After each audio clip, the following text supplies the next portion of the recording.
That big, fat, ugly rat runs down the street with blood dripping off his mouth, and he runs all the way down to the street, and a car is coming. Would you run and save that rat's life? Yeah. I will tell you, you will tell the driver, drive faster. Okay, now, watch this.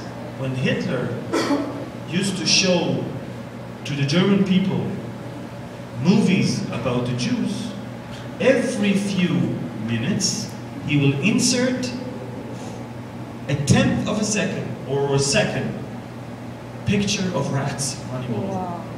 Literally, rats running over.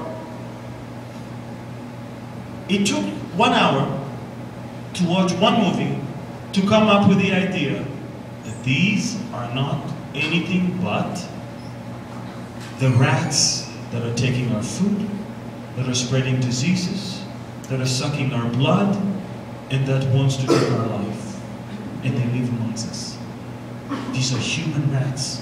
Wow. Thus, they are subhumans. That's all he did. And guess what?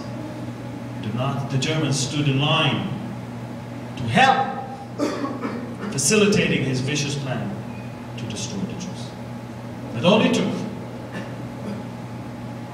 6 million Jews within 6 years were massacred by Hitler and his collaborators.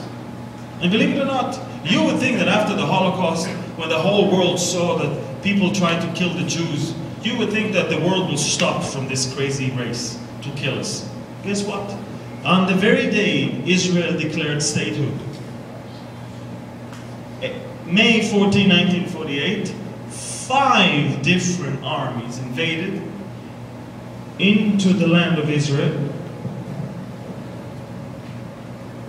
from the east, from the north, from the south, and from within. And with one reason: destroy them, kill them, not leave one alive. These are the Arab countries and the Arab people. We're not even a day old state. We did not take Jerusalem. We did not have the Golan Heights or the West Bank or the Gaza Strip or any of those things that they say today that that's the reason they fight us. We didn't have any of this. And look, we were attacked for one reason. Let us finish with them. And you would think that they learned their lesson when they were actually defeated. And by 1949 they got nothing, but now every Arab country around us had to absorb thousands of Arab refugees from Israel that ran away through the war. You would think they learned? No. There were several wars in the Middle East since then, but the one that was almost the way for them to completely destroy us was in 1973, the Yom Kippur War. October 6, 1973, when we were surprised by the armies of Syria from the north and Egypt from the south. They say that on the Golan Heights in the north, 180 Israeli tanks faced 1,400 Syrian tanks. And in the south, 500 Israeli defense forces or soldiers with only 3 tanks were attacked by 600,000 Egyptian soldiers backed by 2,000 tanks and 550 aircraft. Now you tell me, what are the odds to win such a thing? And I will tell you. Our Prime Minister, Golda Meir, picked up the phone and she called the White House. She woke up President Richard Nixon at 3 a.m. and she told him, Mr. President, if America is not going to help Israel, we will not exist within 48 hours. You know what President Nixon said? He said, Golda, ever since I was a little boy, my mother used to tell me Bible stories.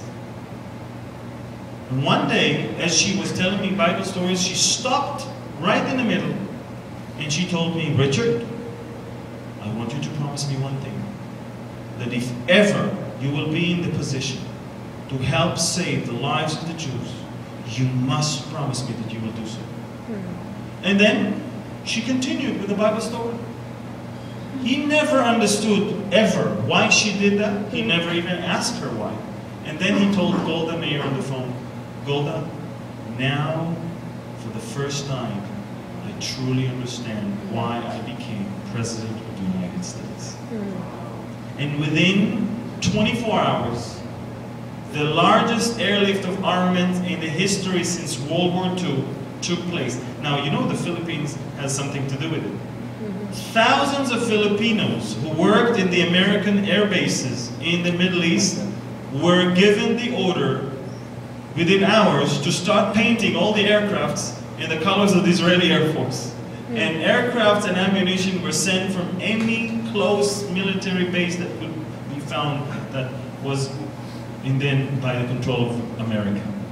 I remember once I finished one of the services in Manila, an older man came to me after I shared about the Yom Kippur War and a different message, and he said to me, now I understand why I had to paint so many aircrafts within one day. Wow. He didn't understand that. So, interestingly enough, and if you think that was enough, in 1991, Saddam Hussein sent 30 Night Scud missiles to the area of Tel Aviv, where more than 1.5 million people live. No one died as a direct hit. In fact, only one person died of a heart attack. That's all.